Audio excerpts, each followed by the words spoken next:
أعوذ بالله من الشيطان الرجيم. بسم الله الرحمن الرحيم. وتمت كلمة ربك صدقا وعدلا لا مبدل لكلماته وهو السميع العليم. وإن تطع أكثر من في الأرض يضلوك عن سبيل الله إن يتبعون إلا الظن وإن هم إلا يخرصون. إن ربك هو أعلم من يضل عن سبيله وهو أعلم بالمهتدين. صدق الله المولانا العظيم. یہ سورۃ الانعام کی 115ویں آیت ہے. وتمت کلمۃ ربک صدقا وعدلا. اس سے پہلے جو آیتیں ہیں اس کی تفصیل آ گئی کہ ایک مرتبہ کفار اللہ کے نبی صلی اللہ علیہ وسلم کی خدمت میں حاضر ہوئے اور یہ کہنے لگے کہ حضرت ہم آپ اور اپنے درمیان اور آپ کے درمیان میں کسی تیسرے شخص کو لائیں گے، اس کو مقرر کریں گے، ثالث مقرر کریں گے تاکہ وہ ہمارے اور تمہارے درمیان میں فیصلہ کر لے کہ حق پر کون ہے. اگر آپ حق پر ہوں گے تو ہم آپ کی بات مان لیں، اور اگر ہم حق پر ہوں گے تو آپ ہماری بات مان لیجئے، ہماری اتباع کیجئے. یہ انہوں نے مطالبہ کیا تھا ایک مرتبہ. تو اس پر اللہ تبارک تعالیٰ نے یہ آیتیں نازل فرمائیں. افغیر اللہ ابتغی حکما، کیا اللہ تبارک تعالیٰ کو چھوڑ کر کسی دوسرے کو میں حکم بنا لوں، منصف بنا لوں. هو الذی انزل الیکم الکتاب مفصلا، حالانکہ وہ پروردگار وہ ہے جس نے تم لوگوں کی طرف اپنی کتاب نازل فرمائی تفصیل کے ساتھ. اس کا مطلب تو یہ ہے کہ اس کتاب پر آپ غور نہیں کرتے. یہ کتاب اللہ تبارک تعالیٰ نے نازل فرمائی ہے، اور اس سے زیادہ بڑھ کر اب کون فیصل ہو سکتا ہے جو فیصلہ کرے. اس میں اللہ کے نبی صلی اللہ علیہ وسلم کے نبوت کے زبردست دلائل ہیں، براہین ہیں. یہ معجزہ ہے اللہ تبارک تعالیٰ کی جانب سے جو عطا فرمایا گیا رسول اللہ صلی اللہ علیہ وسلم کو. تو اس میں آپ غور نہیں کرتے ہیں.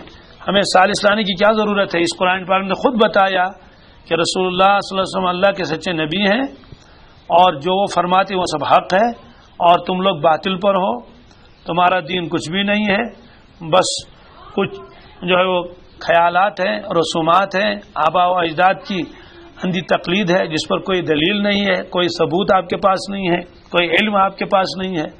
تو کیا قرآن پاک کو چھوڑ کر کسی تیسرے کو ہم لائیں گے اور وہ ہمارے اور تمہارے درمیان میں فیصلہ کرے، اور وہ فیصلہ کرنے کے لیے بیٹھ جائے؟ ہمیں کسی ثالث کے لانے کی کوئی ضرورت نہیں ہے. یہ قرآن پاک خود فیصلہ کرنے والا ہے کہ اس قرآن پاک میں اللہ تبارک تعالیٰ نے سچ اور جھوٹ، حق اور باطل، ہر چیز کو تفصیل کے ساتھ بیان فرمایا ہے. تو یہ آیتیں نازل ہوئی اس وقت. مطلب تو یہ ہے کہ سعادت اور شقاوت کو کھول کر بیان کیا ہے، ہر ایک کو ایک دوسرے سے جدا کر لیا ہے. تو عجیب و غریب حقائق اور معارف پر مشتمل ہے یہ آسمانی نورانی کتاب. تو اس لیے شکوک اور شبہات کے ازالے کے لیے یہ کافی ہے. اس پر آپ غور کر لیں، سارے شک و شبہات آپ کے دور ہو جائیں گے. اور پھر دوسری بات یہ ہے کہ اس کے اعجاز کو تو دیکھ لو کہ نظم کے اعتبار سے بھی یہ معجزانہ کلام ہے، اور آپ تو خود صاحب کلام ہیں، قادر الکلام ہیں، اور دوسرے لوگوں کو، عجمیوں کو آپ عجم سمجھتے ہیں اور اپنے آپ کو عرب. اپنی فصاحت و بلاغت اور قادر الکلامی پہ آپ کا ناز ہے. اگر ناز ہے تو مقابلہ کر لو. موسیٰ علیہ السلام تشریف لائے، جادوگروں کا زور تھا اس وقت. اللہ تبارک تعالیٰ نے ایک معجزہ ایسا بھی عطا فرمایا، عصا. کیا آپ عصا کو چھوڑتے تھے تو بڑا اژدہا بن جاتا تھا، اور اس کو پھر پکڑ لیتے تھے، پھر وہی لاٹھی. تو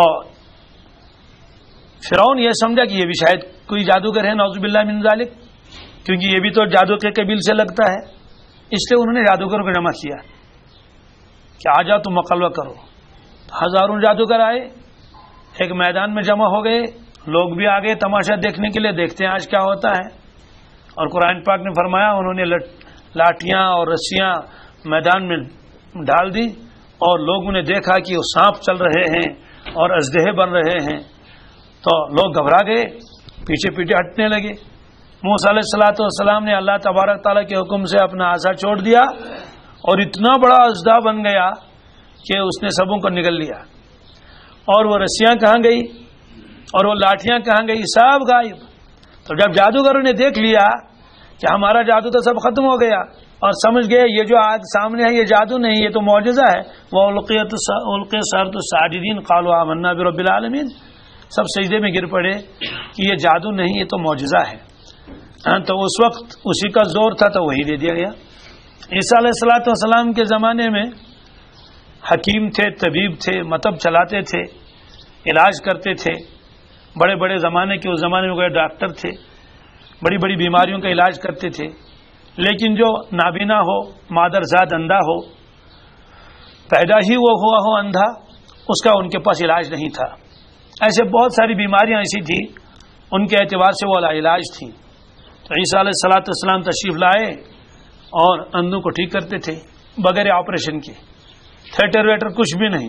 راستے چلتے چلتے کسی نے اندھے نے آواز لگائی، اے روح اللہ میری آنکھیں ٹھیک کر دے. آپ فرماتے تھے ایمان لاؤ گے؟ حضرت ضرور ایمان لاؤ گا، یہاں آ جاؤ. قریب میں آ گیا، ہاتھ پھیر لیا اور وہ اسی وقت بینا ہو گیا.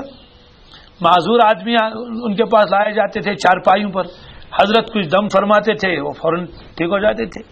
تو کوئی باقاعدہ کلینک نہیں کہ اس میں آ جاؤ ایڈمٹ ہو جاؤ ٹیسٹ ہوں گے، کچھ بھی نہیں، ہاتھ ڈالا اور ٹھیک ہو گئے. تو ڈاکٹروں نے ہتھیار ڈال دیے اس زمانے کے طبیبوں نے کہ بھائی یہ تو حکیم تو نہیں ہو سکتے، یہ تو نبی ہی ہو سکتا ہے، یہ تو معجزہ ہے. تو ان کو ایسے معجزہ دے دیا گیا. اللہ کے نبی صلی اللہ علیہ وسلم کے زمانے میں مکہ المکرمہ میں جادو کا بھی زور نہیں تھا. یہود تو جادو کرتے تھے لیکن مکہ شریف والے یہ نہیں جانتے تھے. اور اسی طرح سے وہاں یہ طب وغیرہ کا بھی کوئی زور نہیں تھا. تو وہاں کیا تھا؟ وہاں جو زور شور تھا وہ تھا کلام کا. کس کا؟ اس لیے اہل عرب اپنا کلام لکھ کے لاتے تھے اور کعبۃ اللہ کے پاس اس کو لٹکا کے رکھتے تھے اور چیلنج کرتے تھے، ہے کوئی ماں کا لال وہ ہمارے کلام کا جواب دے. اسی زمانے کے اللہ کے نبی صلی کے زمانے کے بہت سارے شعراء آئے ہیں، انہوں نے اپنے اپنے کلام لٹکا کے رکھے. 7 شعراء بہت مشہور تھے، اور بھی تھے، تو انہوں نے اپنے اپنے کلام لٹکائے. ایک کتاب بھی آج ہے، اس کو 7 معلقات کہتے ہیں. 7 مانے 7، معلق کے مانے وہ چیز جو لٹکائی جائے. انہوں نے اپنے قصیدے لکھے تھے، ان کو لٹکا کے رکھا تھا. تو کعبۃ اللہ پر کیوں لٹکایا جاتا تھا؟ اس لیے کہ اہل عرب تو سب جمع وہیں ہو جاتے تھے، زیارت کرنے کے لیے آتے تھے اور سب لوگ آ کے پڑھتے تھے کلام کیسا ہے. اس میں نیچے لکھا تھا کہ اس کا مقابلہ کر لو، ایسے ایسے. تو اللہ کے نبی صلی اللہ علیہ وسلم کو اللہ تبارک تعالیٰ نے یہ بڑا معجزہ عطا فرمایا. اور بھی معجزات تھے آپ کے، لیکن قرآن پاک کے مقابلے میں وہ سارے معجزات چھوٹے سمجھے جاتے ہیں. یہ سب سے بڑا معجزہ ہے. اور باقی معجزات تو ختم ہو گئے. دنیا میں ڈھونڈو عیسیٰ علیہ الصلوۃ والسلام کن کن کو ٹھیک کیا تھا، وہ تو ملیں گے نہیں. آپ خود عیسیٰ علیہ الصلوۃ والسلام آپ کو نہیں ملیں گے، موسیٰ علیہ الصلوۃ والسلام کا عصا آپ کو نہیں ملے گا. لیکن اللہ تعالیٰ کا کلام یہ موجود ہے. تو یہ سب سے بڑا معجزہ ہے اللہ کے نبی صلی اللہ علیہ وسلم کا. اس لیے علماء کرام نے یہ لکھا ہے جب اس کلام کے علاوہ وہ اور معجزات طلب کرتے تھے کہ وہ معجزہ دکھا دیے، تو اللہ کے نبی صلی اللہ علیہ وسلم سوچتے تھے اب اس کے علاوہ کون سا معجزہ ان کو دے دیا جائے، یہ تو زندہ معجزہ ہے. حالانکہ اور بھی معجزات آپ نے دکھا دیے. چاند کے 2 ٹکڑے بھی ہو گئے، اقتربت الساعۃ وانشق القمر. تو اس طرح سے یہ معجزانہ کلام ہے، یہ نظم کے اعتبار سے، الفاظ کے اعتبار سے بھی. تو جو لوگ ان میں سمجھنے والے تھے وہ تو سمجھ گئے کہ یہ انسان کا کلام نہیں ہے، اور اس پر بڑی محنتیں بھی انہوں نے کی، مقابلے بھی کیے. شعراء کو بلایا گیا اور ان کے لیے تنخواہیں مقرر کی گئی کہ آپ کو اتنا انعام دے دیں گے، آپ کلام بنا کے لائیے، تاکہ کلام کا مقابلہ کلام کے ساتھ ہو جائے. قرآن پاک نے فرمایا وَإِن كُنتُمْ فِي رَيْبٍ مِّمَّا نَزَّلْنَا عَلَىٰ عَبْدِنَا فَأْتُوا بِسُورَةٍ مِّن مِّثْلِهِ. ایک جگہ فرمایا ایسا قرآن لے آؤ، تو نہیں لائے. چلو 10 سورتیں لے آؤ. 10 صورتیں بھی نہیں لائے. چلو ٹھیک ہے 1 صورت لے آؤ. ہاں تو 1 صورت کا مقابلہ کرنا ہے. اور اللہ کے نبی صلی اللہ علیہ وسلم اکیلے ہیں اور ظاہری اعتبار سے کچھ بھی پڑھے لکھے نہیں, اور آپ تو پڑھے لکھے بھی ہیں, اور جمع ہو جاؤ سارے کے سارے. کیا مشکل ہے؟ ایک آدمی کا مقابلہ کرنا کیا مشکل ہے؟ کچھ بھی نہیں. ادھر سے ہزاروں ہیں تو ایک آدمی اکیلا اس کا کلام ہے, ادھر سے تو ہزاروں لوگ جمع ہو جاؤ اور ان سے کہیے دیکھیے کلام کا مقابلہ ہم نے کلام سے کر لیا تو جیت جاؤ گے. لیکن وہ نہیں کر سکے ایسا. ایک شخص کئی مہینے تک تنہائی میں بیٹھا رہا اور کلام بناتا رہا اور قرآن پاک کی ایک سورت کو ذہن میں رکھا اور اس کا مقابلہ اس کے ساتھ کرتا رہا. خود ہی لکھتا تھا تو پھاڑتا تھا, خود ہی لکھتا تھا تو کاٹتا تھا. اب وہ لوگ آتے تھے بار بار کہ صاحب آپ کہاں تک پہنچے, کہ ہم نے تو چیلنج قبول کیا کہ جی ہاں ہم ایسا کلام لائیں گے تو جلد تیاری کر لو.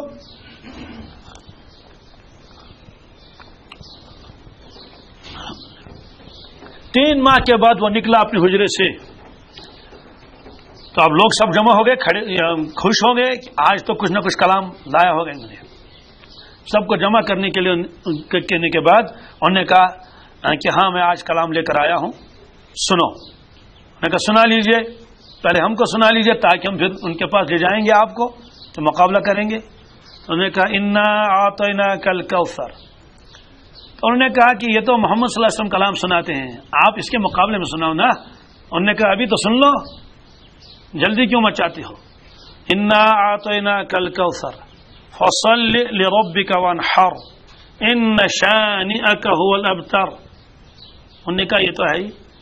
کہا اب اپنا سناؤ. کہا سنو, آگے سنو میرا اپنا کلام. کہا کیا؟ کہا ما ھذا کلام البشر, ما ھذا. 3 مہینے کے بعد میں اس نتیجے پر پہنچا ہوں یہ انسان کا کلام نہیں ہے, یہ انسان کا کلام, اس لیے بھائی معافی دے دو, میں اس کا مقابلہ نہیں کر سکتا, اور کسی کو تلاش کر لو. نا امید ہو جاتے تھے.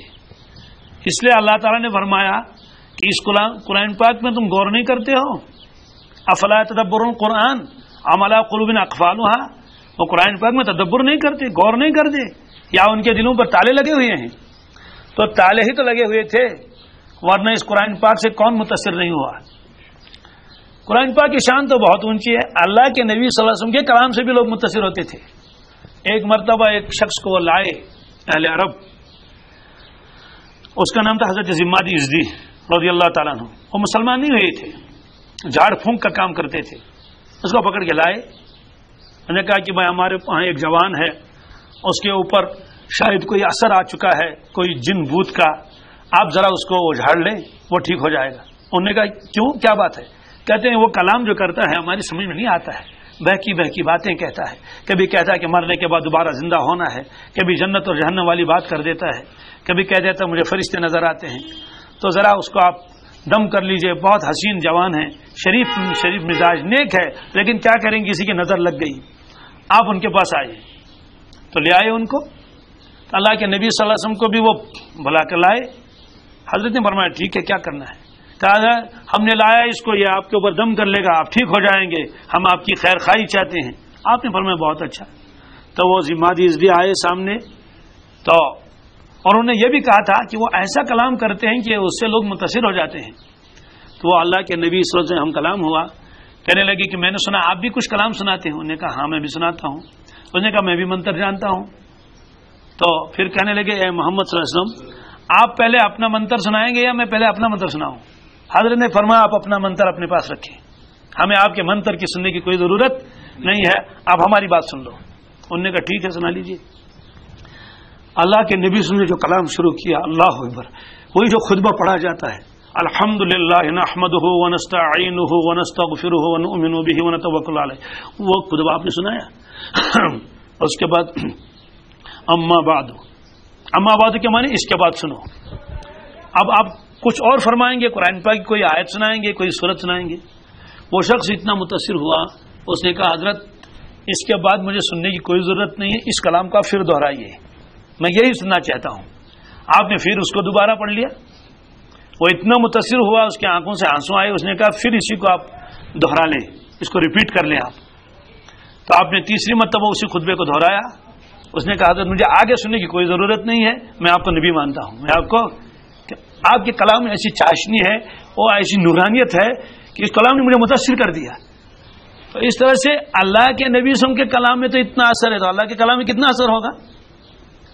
اس لیے عارفین نے لکھا ہے کہ 2 کلام دنیا میں ایسے ہیں کہ جو نورانی کلام ہے، بالکل اس کے اندر نور ہے، انوارات سے بھرے ہوئے ہیں. حضرت مجدد الفسانی شیخ احمد سریندی علیہ الرحمہ کا مکاشفہ ہے کہ میں نے باطن کو دیکھا قرآن پاک کے. یعنی ایک تو قرآن پاک کا ظاہر ہے الحمدللہ رب العالمین الرحمن الرحیم اور لکھا ہوا ہے کاغذ کے اوپر، یہ تو ظاہر ہے اس کا. لیکن فرمایا میں نے اس کے باطن کو دیکھا، مشاہدہ کرایا اللہ تبارک تعالیٰ نے. ہر حرف نور کا ایک سمندر نظر آیا، ہر حرف نور کا ایک سمندر ہے. اور ایسا سمندر جیسا دنیا میں ایسا نہیں کہ آپ دلی میں جہاز میں بیٹھے اور جدہ پہنچ گئے بس سمندر ختم ہو گیا، خشکی آ گئی. نہیں، ایسا سمندر کہ اس کا کنارہ کہیں نہیں، پار ہونے کا تصور ہی غلط، بار الفت کا کہیں ساحل نہیں. تو اس طرح سے یہ کلام عجیب و غریب ہے. تو دوسرا کلام ہے اللہ کے نبی صلی اللہ علیہ وسلم کا کلام، وہ بھی نورانی کلام ہے. اس پر میں تفصیل میں جانا نہیں چاہتا، ورنہ عارفین نے لکھا ہے جو بالکل امی تھے، ان کے سامنے جب قرآن پاک کی تلاوت کی جاتی تھی تو وہ فرماتے تھے یہ تلاوت اللہ تعالیٰ کے کلام کی ہے، اور اگر حدیث پاک بیان کیا جاتا وہ فرماتے یہ اللہ کے نبی صلی اللہ علیہ وسلم کا کلام ہے. علامہ احمد بن شلجماسی علیہ رحمہ نے اپنے شیخ عبدالعزیز دباغ رحمۃ اللہ جو امی ولی تھے، ان کے سامنے جب تلاوت کی جاتی تھی تو شیخ پہچانتے تھے یہ قرآن پاک پڑھ رہا ہے. اگر حدیث پاک کوئی پڑھ لے تو حدیث پاک، اگر کوئی ویسے عربی کا مضمون کوئی پڑھنا شروع کر دے تو حضرت فرماتے تھے لیس بقرآن ولا بحدیث. تو کیوں؟ تو حضرت فرماتے تھے کہ جب کوئی تلاوت کرتا ہے اس کے منہ سے نور نکلتا ہے تلاوت کے ساتھ، الفاظ کے ساتھ. جیسے حدیث پاک میں آتا ہے جو آدمی جھوٹ بولتا ہے تو اس کے منہ سے بدبو نکلتی ہے، اور وہ بدبو اتنی نکلتی ہے کہ رحمت کا فرشتہ 1 میل دور بھاگتا ہے، تو ظلمت اس کے منہ سے نکلتی ہے. تو اللہ تعالیٰ کے کلام کی تلاوت کرے گا تو نور نکلے گا. حدیث پاک میں بھی اپنا نور ہے. تو علامہ نے لکھا ہے کہ میں نے ایک مرتبہ چاہا کہ میں شیخ کا امتحان کر لوں، پیر تھے ان کے اپنے. مجھے کہا حضرت یہ بتائے یہ قرآن پاک ہے یا حدیث ہے؟ حضرت نے فرمایا پڑھ لو. کہا حافظ الصلوات والصلاۃ الوسطی وهي العصر وقوموا لله قانتين. شیخ نے فرمایا ہے تو یہ قرآن پاک کی آیت لیکن ایک ٹکڑا اس میں حدیث کا ہے. اس نے کہا وہ کون سا ٹکڑا؟ کہا وہی العصر، کیونکہ شیخ پڑھے لکھے نہیں تھے. اس نے کہا کیوں؟ کہا کہ باقی آیت کا نور تو الگ تھا اور اس ٹکڑے کا نور الگ ہے، تو اس میں نور خداوندی، اس میں نور محمد ہے. تو اس طرح سے یہ 2 کلام ہیں جو نورانی ہیں. تو اس کلام کو سنتے ہی آدمی سوچتا تھا کہ یہ تو اللہ ہی کلام ہے. پھر شیخ نے ایک مثال بھی بیان فرمائی کہ یہ کلام خود کہتا ہے میں اللہ کا کلام ہوں. کہتے کیوں؟ کہتے اس کی مثال یہ ہے، ایک جگہ مجلس ہے، اجتماع ہے، اس میں لوگ آئے، انہوں نے بیانات کیے، فلاں وزیر تعلیم صاحب آگے، فلاں وزیر آگے، انہوں نے لوگوں کے سامنے بیانات کر لیے. آخر میں ایک بادشاہ آ گیا، آخر میں وہ جو ملک کا بادشاہ وہ آ گیا، اور سننے والوں میں ایک نابینا بھی تھا. کون؟ نابینا بھی کچھ تھے، وہ بھی سننے کے لیے آئے تھے. وہ سن رہے ہیں، دیکھتے نہیں ہیں، سن رہے ہیں، کوئی تعارف نہیں، صرف لوگ آتے ہیں بیان کرتے ہیں. کسی نے بادشاہ کا تعارف بھی نہیں کرایا. بادشاہ آئے وہ بھی تقریر کر لیا اس نے. تو اس نابینے سے پوچھا لوگوں نے کہ بتاؤ یہ جو تم نے تقریر سنی میں بادشاہ کون تھا؟ تو وہ نابینا کہنے لگے کہ یہ جو آخر میں جو بیان کر رہا تھا یہ بادشاہ تھا.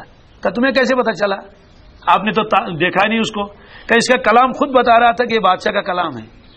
باقی کلام جو تھے وہ تو دوسرے انداز کے تھے کہ ہم نے بادشاہ سے درخواست کی ہے، وہ آپ کی ضرورت پوری کریں گے. آخر میں جو بادشاہ آ گیا اس کا کلام اسی انداز کا تھا کہ لوگوں جو پریشانی ہے ہمارے پاس آ جاؤ، ہم تمہاری پریشانی دور کر لیں گے، ہم نے تمہارے لیے یہ کیا اور وہ کیا اور وہ کیا اور یہ کیا. یہ خود بتا رہا ہے کہ یہ شخص بادشاہ ہے. یہ شخص تو فرماتے ہیں اللہ تعالیٰ کے کلام میں غور کر لو، خود پتہ چل جائے گا یہ اللہ کا کلام ہے، انسانوں کا کلام نہیں ہے. یہ خود فرماتے ہیں کہ میں نے زمین بنائی، میں نے آسمان بنایا، میں نے چاند بنایا، میں نے سورج بنائے، میں نے ستارے بنائے. لوگوں تمہاری جانیں میرے قدرت میں ہے، میں قادر ہوں اور میں غلبہ والا ہوں، میں مختار ہوں، میں مالک الملک ہوں، میں رب العالمین ہوں. یہ کلام تو خود بتا رہا ہے یہ اللہ کا کلام ہونا چاہیے. اس لیے اگر انسان کا کلام ہوگا تو وہ کہہ ہی نہیں سکے گا. تو کلام کا جلال خود نشاندہی کر رہا ہے اس بات کی یہ اللہ ہی کا کلام ہے. اس طرح سے فرمایا کیا اس کلام کے بعد میں کسی اور کو میں ڈھونڈوں اور حکم تلاش کروں اور اس کو جج بنا لوں، وہ پھر میری بات سن لے، میرا کلام سن لے اور آپ کی واحیات سن لے اور پھر وہ فیصلہ کرے کون حق پر ہے کون حق پر نہیں ہے. فرمایا فغیر اللہ ابتغی حکما. تو اس نے تو قرآن پاک نازل فرمایا جو تفصیل ہے اس میں تفصیل سے مراد یہ ہے اس میں اصول بیان کیے گئے ہیں، تمام وعدے ہیں، وعیدیں ہیں، اوامر ہیں، نواہی ہیں اور عقیدے کا بیان ہے، اللہ تبارک تعالیٰ کی ذات صفات ہیں، رسالت ہے، معاد ہے، یہ فرمایا۔ اور اس لیے فرمایا کہ شک شبہات کے لیے یہ کلام کافی ہے۔ اب سوال ہے کہ ایسا کلام پھر بعض لوگ کیوں ایمان نہیں لاتے تھے؟ اللہ تعالیٰ حفاظت فرمائے، وہ وہی ہے، ختم اللہ علی قلوبہم وعلی سمعہم وعلی ابصارہم غشاوۃ ولہم عذاب عظیم، کہ ان کے اوپر تو مہر لگ چکی ہے ان کے ہٹ درمی کی وجہ سے، اس لیے یہ کلام ان میں سرایت نہیں کرتا۔ پھر اللہ تعالیٰ نے فرمایا اس کلام سے ان کا نفع نہیں پہنچے گا، کیوں؟ مثل الذین کفروا کمثل الذی ینعق بما لا یسمع الا دعاء ونداء صم بکم عمی فهم لا یعقلون۔ کیا عجیب تشبیہ دے دی اللہ تبارک تعالیٰ نے، فرمایا کہ سمجھانے والے کی مثال اور جن کو سمجھایا جا رہا ہے کفار کو، ان کی مثال تو چوپائیوں کی ہے، جیسے چوپائے ہیں، ریوڑ ہے، بکریوں کا پیڑوں کا ریوڑ ہے، گائے ہیں، بھینسیں ہیں، گھوڑے ہیں، گدھے ہیں، ریوڑ ہے۔ ایک آدمی ان کو سمجھا رہا ہے کہ دیکھو بکریوں، یہ کھیت تو میرا ہے، وہ کھیت ہمارا نہیں ہے، آپ اسی کھیت میں گھاس کھا لینا، یہ اپنا کھیت ہے، یہ حلال ہے، وہاں نہ جانا، وہ حرام ہے، اگر وہاں جاؤ گے تو پھر جھگڑا ہو جائے گا، وہ ہو جائے گا۔ 1 گھنٹے تک ان کو سمجھا دیا تو بکریوں نے آواز تو سن لی، کیا مفہوم ہی سن لیا؟ بکریوں کو صرف تو یوں تو دیکھیں گی بکریاں، یہ تو کچھ کہہ رہا ہے، لا یسمع الا دعاء و نداء، ایک آواز آ رہی ہے، آواز تو سن رہے ہیں وہ، لیکن یہ آواز والا کہتا کیا ہے، کیا مضمون ہے اس کا، یہ تو گائے اور بکریاں تو نہیں سمجھیں گی۔ اللہ تعالیٰ فرماتے ہیں یہ بھی تو گویا کہ سامنے ریوڑ ہے اور اس میں بکریاں ہیں، اس میں بھیڑ ہیں، اور کمثل الذی ینعق بما لا یسمع الا دعاء و نداء، ایک آواز آتی ہے ان کے کانوں میں، لیکن یہ کیا کہا جا رہا ہے یہ ان کے سمجھ میں نہیں آ رہا ہے۔ آپ کھچر کے سامنے اور گدھے کے سامنے کہہ دی جنت میں حورے ہیں، جنت میں نہریں ہیں، جنت میں اللہ کا دیدار ہوگا، جنت میں مکانات ہیں، اور دوزخ میں عذاب ہے، اور مرنے کے بعد دوبارہ زندہ ہونے پورے سرات ہے، وہ تو آواز تو سن لے گا، وہ اس لیے کہ کان تو ہیں اس کے، وہ تو سن بھی لے گا، آپ کی طرف دیکھ بھی لے گا، لیکن تو کیا وہ جنت کی حقیقت سمجھے گا اس سے؟ تو کچھ بھی نہیں۔ اللہ تعالیٰ نے فرمایا اولئک کالانعام بل هم اضل، جیسے چوپائے ویسے انسان ہے، شکل تو ان کی انسانوں کی ہے لیکن ان کا فہم چوپائیوں کی طرح ہے، اس لیے یہ نہیں سمجھیں گے اس بات کو۔ تو یہ قرآن پاک میں فرمایا سمن بکمن عمیون، یہ بہرے بھی ہیں، گونگے بھی ہیں اور اندھے بھی ہیں، اس لیے یہ بات سمجھیں گے نہیں۔ اسی طرح سے جب منافقین آتے تھے اللہ کے نبی صلی اللہ علیہ وسلم کے دربار میں، بیان سنتے تھے، باہر چلے گئے تو بھول گئے، کہتے تھے ماذا قال آنفا، حضرت نے اندر کیا تقریر کی تھی، اور اس کی وجہ پہلے بھی آ چکی ہے۔ اللہ کے نبی صلی اللہ علیہ وسلم جب بیان فرماتے تھے تو یہ انوارات کانوں کے ذریعے سے دل میں آ جاتے تھے، تو وہ انوارات وہاں جگہ تلاش کرتے تھے، ہمارے بیٹھنے کی جگہ ہے یا نہیں، اگر وہاں تصدیق اور ایمان پاتے تھے تو یہ نور جو قانون کے ذریعے سے تلاوت اور دوسرے احادیث سننے کے بعد، بیان سننے کے بعد جو انوارات وہاں آتے تھے، جب دیکھتے تھے کہ دل میں تصدیق ہے، دل میں ایمان ہے، اللہ کے نبی صلی اللہ علیہ وسلم کے محبت عظمت ہے، تو وہ انوارات اور مضامین وہاں بیٹھ جاتے تھے، جگہ لیتے تھے۔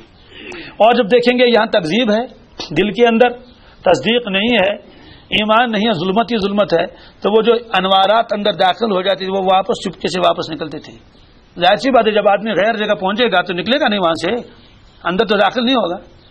آپ کسی مکان میں گئے، ایک مکان میں مرد، ایک حصے میں مرد تھے، ایک حصے میں عورتیں تھیں، اور آپ کو معلوم نہیں تھا، اتفاقاً آپ اس کمرے میں داخل ہوئے جہاں عورتیں تھیں، تو آپ وہاں ٹھہریں گے، آپ وہ فوراً نکلیں گے کہ اوہو یا تو عورتیں ہیں یا تو نامحرم ہے، مجھے تو مردوں کے پاس جانا چاہیے۔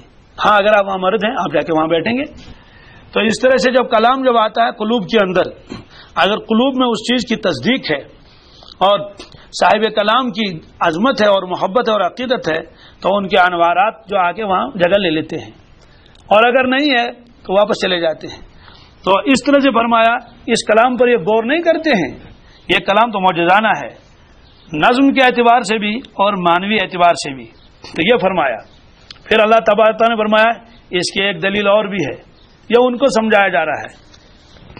کیا دلیل ہے اس کی؟ والذین آتیناہم الکتاب، جن لوگوں کو ہم نے اس سے پہلے کتاب دی ہے، مراد تورات اور انجیل اور زبور، باقی صحیفے، یعلمون، وہ جانتے ہیں، وہ علماء جانتے ہیں کیا، انہ منزل من ربک بالحق، کہ یہ قرآن پاک منزل من اللہ ہے، اللہ کا نازل کردہ ہے، من ربک تمہارے رب کی جانب سے، بالحق سچائی کے ساتھ آپ کے پاس پہنچی ہے، یہ کتاب سچا کلام ہے۔ فلا تکونن من الممترین، اے مخاطب اس کے بعد اب کبھی بھی شک کرنے والوں میں نہ ہونا۔ خطاب تو بظاہر ہے اللہ کے نبی صلی اللہ علیہ وسلم کو، لیکن آپ کو کب شک تھا؟ کبھی بھی نہیں۔ یہ سنانا ہے دوسروں کو، لیکن خطاب کیا اللہ کے نبی صلی اللہ علیہ وسلم کو کہ یہ مانے نہ مانے، اے مخاطب آپ اس میں شک نہ کرنا۔ کوئی اپنوں کو بتایا جا رہا ہے یہ کتاب شک سے بالا تر ہے، اور ان کو دعوت دی جاتی ہے اس میں کوئی شک شبہ نہیں ہے، علماء یہود سے تصدیق کرا لو۔ یہ تو الگ مسئلہ ہے کہ علماء یہود بات صاف نہیں بتائیں گے، چھپا کے رکھیں گے، لیکن ان کو معلوم ہے کہ عارفونہ کما عارفون ابناہم، وہ پہچانتے ہیں اللہ کے نبی صلی اللہ علیہ وسلم کو ایسے جیسے اپنے بیٹوں کو پہچانتے ہیں۔ تو حضرت عمر فاروق رضی اللہ تعالیٰ عنہ نے فرمایا تھا حضرت عبداللہ ابن سلام سے، کیا آپ واقعی اپنے بیٹوں کی طرح پہچانتے ہیں اللہ کے نبی صلی اللہ علیہ وسلم کو، جس طرح اپنے بیٹوں کو پہچانتے ہیں؟ بیٹے کے پہچاننے میں کوئی شک شبہ نہیں۔ تو انہوں نے کہا کہ اس سے زیادہ کیا، اس سے زیادہ کیا؟ تو بیٹے سے اور زیادہ کس کی پہچان ہو سکتی ہے؟ گود میں اس کو اٹھایا ہے، کھلایا ہے، کندھے پر بٹھایا ہے، اس کی آواز سے بھی مانوس ہے، اس کی رفتار اور گفتار فوراً پہچان لیتا ہے، تو اس سے زیادہ کیا؟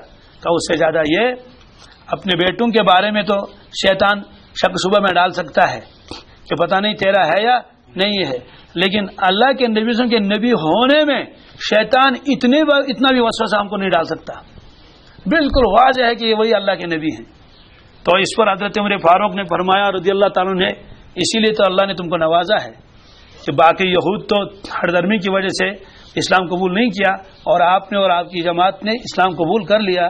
یہ وہی جو آپ کی سچائی ہے اس کا نتیجہ ہے کہ آپ نے خود کہا کہ مجھے اس میں کوئی شک شبہ نہیں ہے۔ پھر وہ واقعات بھی بہت سارے ہیں کہ جب پہلی مرتبہ اللہ کے نبی صلی اللہ علیہ وسلم کو دیکھا عبداللہ ابن سلام رضی اللہ تعالیٰ عنہ نے، تو بغیر کسی سوال کے فرماتے ہیں میرے دل نے آواز دے دی اندر سے یہ سچا نبی ہے۔ یہ کیسے؟ کہتے ہیں اگر یہ سچے نبی نہ ہوتے تو اللہ تبارک تعالیٰ نے ان کو ایسا نورانی چہرہ نہ دیا ہوتا۔ تو ان کی شکل اور صورت سے ہی حیران ہو گئی۔ پھر جو ان کا کلام سن لیا، وہ کلام روایتوں میں ہے، یا ایھا الناس افشوا السلام واطعموا الطعام وصلوا الارحام وصلوا باللیل والناس نیام تدخلوا الجنۃ بالسلام۔ فرماتے ہیں کلام سننے کے بعد میں اور زیادہ حیران ہو گیا، تو میرے دل میں یہ بات آ گئی، یہ واقعی اللہ کے نبی ہے۔ بات کسی موقع پر اور بھی سوالات بھی پوچھے آپ نے کسی موقع پر، لیکن تصدیق تو اسی وقت ہوئی جب آپ کے چہرے انور کو دیکھا تھا۔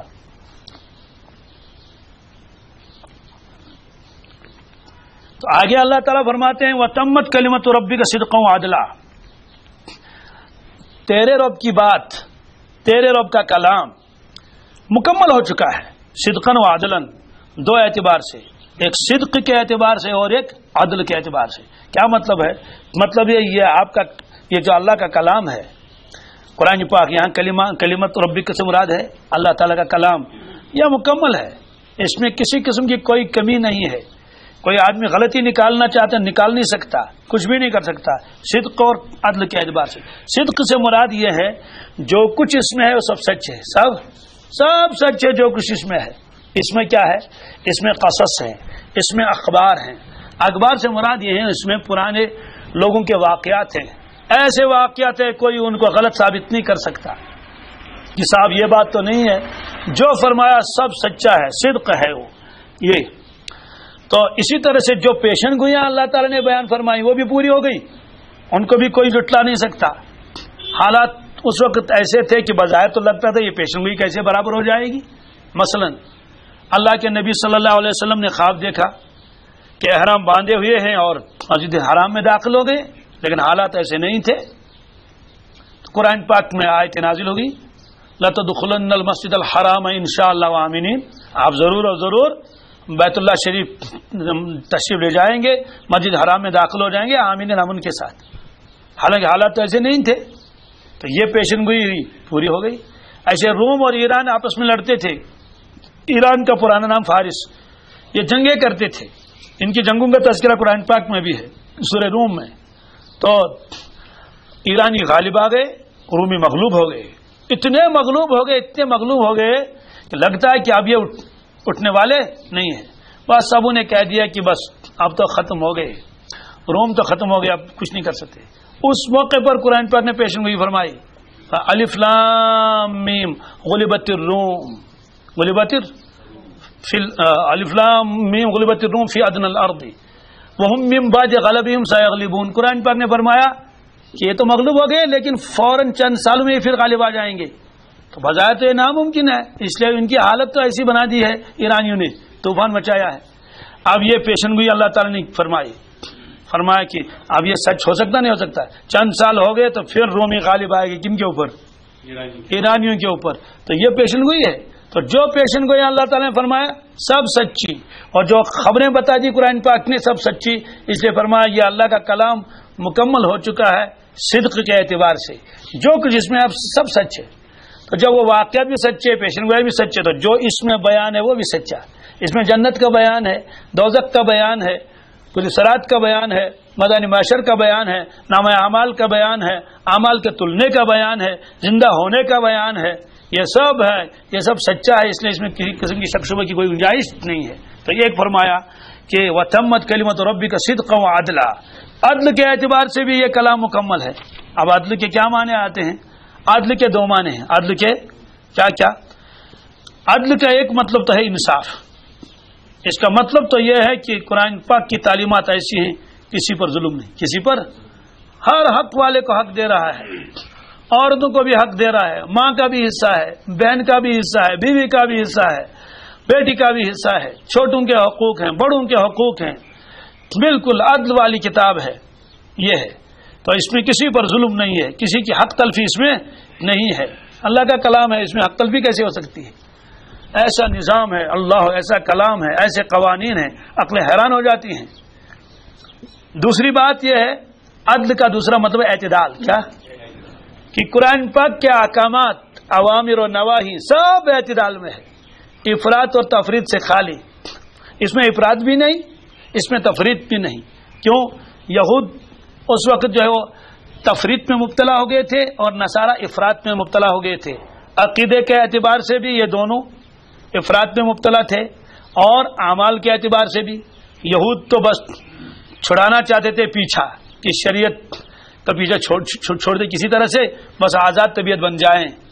تو یہ ان کے یہاں تفرید تھی کہ کچھ بھی نہ کریں، بس من چاہی زندگی گزاریں. اور نصارہ کے افراد اس درجے کا تھا، دنیا کو لات مارو اور 24 گھنٹے بیٹھو کس میں؟ گرجا گھر میں، اور اللہ اللہ کر لو. تو انہوں نے تو بالکل ہی آزادی کر لی تھی کہ اللہ کی عبادت کے لیے کوئی فرصت نہیں، ایک سجدہ بھی نہیں. کہتے ہیں اللہ کی عبادت کون کر لے گا؟ دنیا پیچھے پڑی ہوئی ہے. اللہ کی عبادت وہ کرے جس کے نہ عیال ہو، جس کو نہ جو ہے وہ کاروبار ہو، کوئی شغل نہ ہو، کوئی کام نہ ہو، وہ اللہ اللہ کر لے. ہمیں اس کی ضرورت کر بھی نہیں سکیں گے، چلے چھوڑ دو یار، یہ مذہب والوں کے حوالے کر دو. اور نظارہ کہتے تھے کہ بھائی دنیا میں لگ جائیں گے تو اللہ کو کیسے پائیں گے؟ پا ہی نہیں سکتے، اسے دنیا کو لات مارو.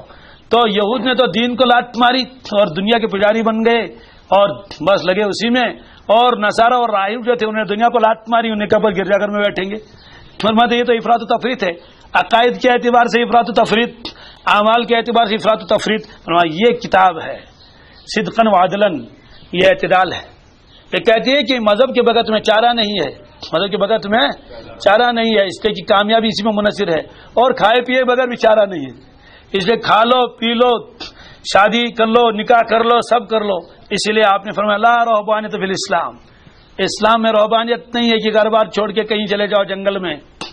اور یہ بھی نہیں 24 گھنٹے مرو وہی چھت کے اوپر اور دکان کے اوپر. فرمایا نہیں بھائی 5 وقت حاضری لگا لو، آ جاؤ حی علی الصلاۃ، سب کام چھوڑ کے پھٹافٹ آ جاؤ کہ حاضری لگا لو. ظہر فجر کی نماز پڑھو گے تو اثر تک، ظہر تک اثر رہے گا.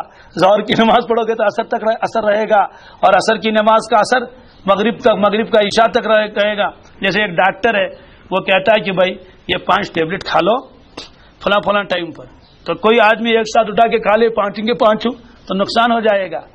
فرمایا کہ حاضری لگانی ہے، اثر رہے گا، تعلق رہے گا. ہاں دنیا کے کام بھی کر لو، البتہ اس کو مقصود نہ سمجھنا، وہ ایک ضرورت ہے. ہاں اس میں بھی تمہاری نیت اچھی ہوگی تو اس پر بھی ثواب دیا جائے گا. تو صدق کے اعتبار سے بھی یہ کلام کامل و مکمل ہے، اور عدل کے اعتبار سے یہ کلام جو ہے وہ کامل و مکمل ہے.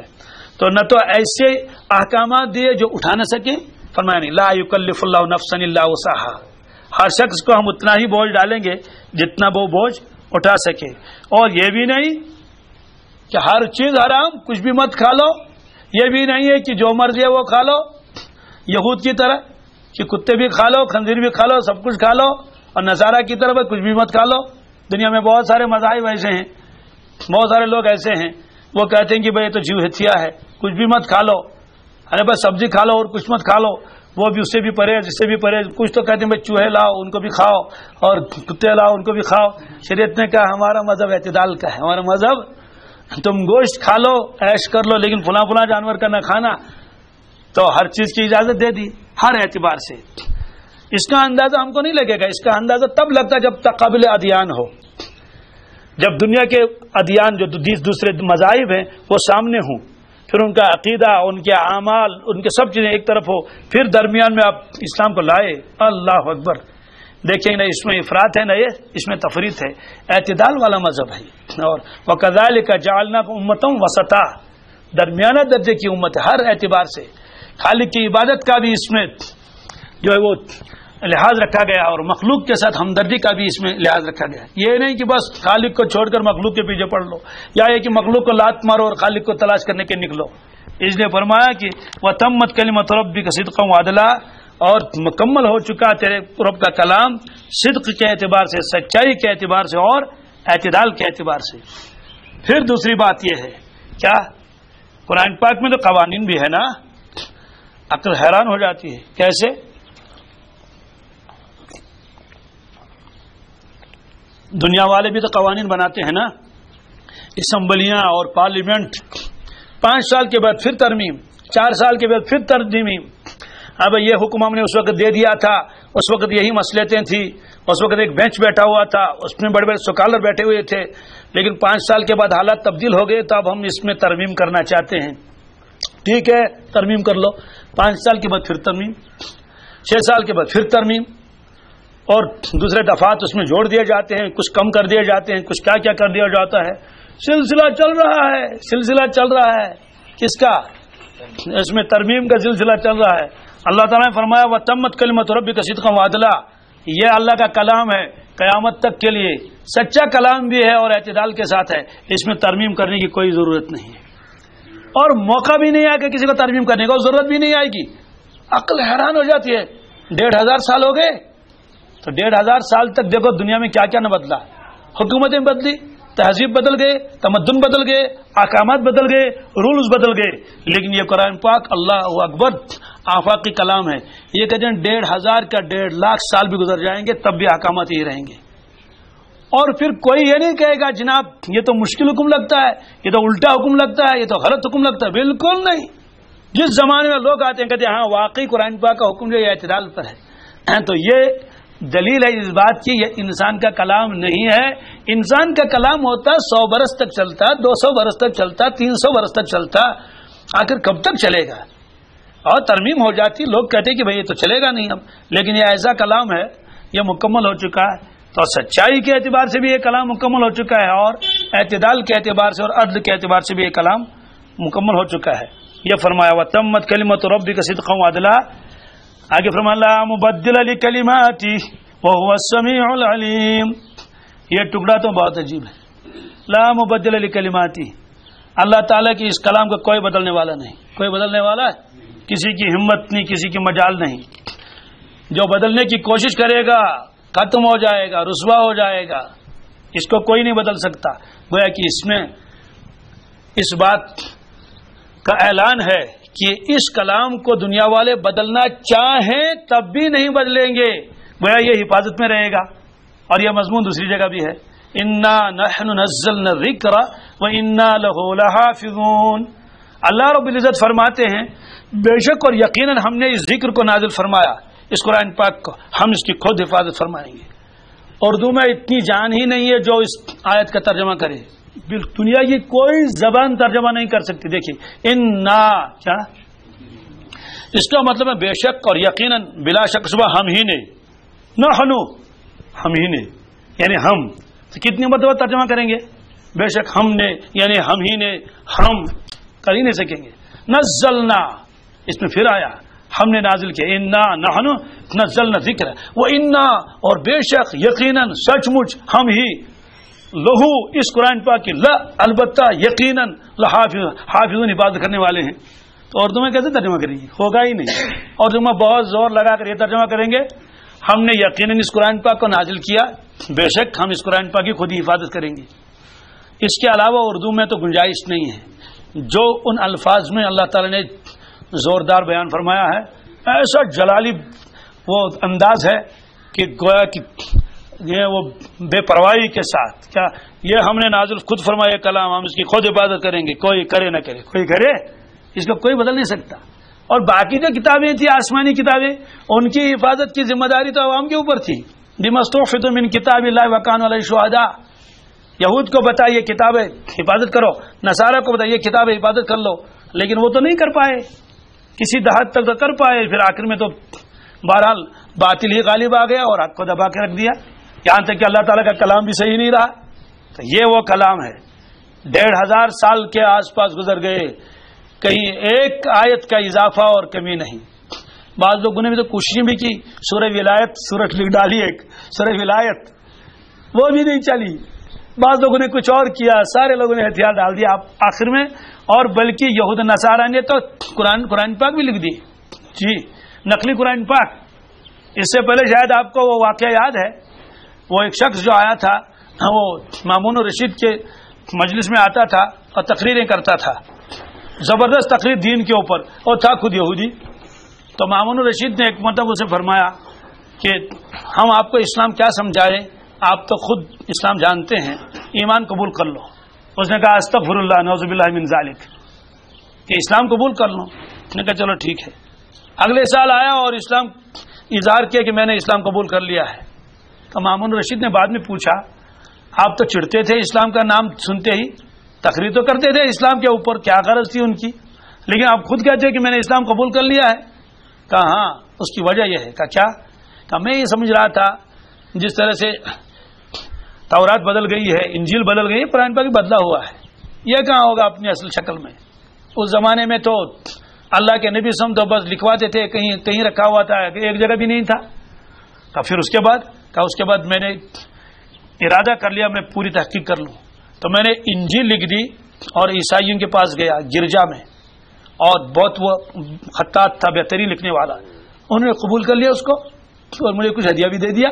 بڑے خوش ہو گئے، پڑھ لیا اور آگ بھی دیکھ لیا، ماشاء اللہ بہت لکھائی بھی اچھی ہے، جزاکم اللہ. اس کے بعد میں یہود کے پاس گیا تو میں نے توریت لکھ دی، الٹا پلٹا کر کے نقل تو کر لی انہیں سے، لیکن خود بھی اپنا بھر لیا اس میں. انہوں نے قبول کر لی اس کو، اور اس کے بعد انعام بھی مجھے دے دیا کہ رسم الخط بہت بہترین ہے اور کاغذ بھی بہت ہے، وہ چھپائی سب ہے. تو اس کے بعد میں نے قرآن پاک بھی لکھ دیا، اس میں بھی آگے کا پیچھے، پیچھے کا آگے کر دیا، ادھر کے صورتیں ادھر کر دی، ادھر کی ادھر کر دی، اور الفاظ بدل دیے، کچھ اپنے جوڑ دیے.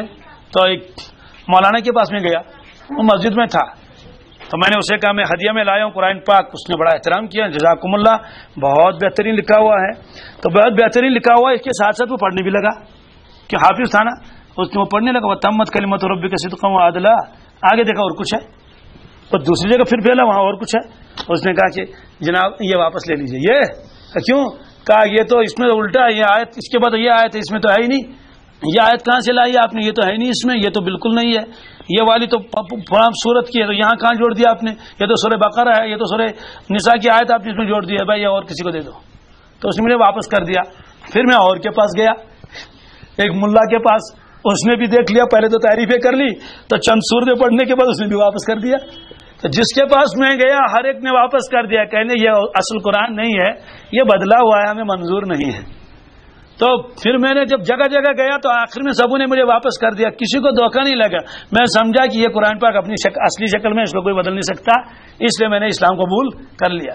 تو اس طرح سے اللہ تبارک تعالیٰ نے اس کی حفاظت کی ذمہ داری لے لی، اور یہ قرآن پاک محفوظ ہے اور محفوظ رہے گا قیامت کے دن تک، جب تک اللہ کو منظور ہو.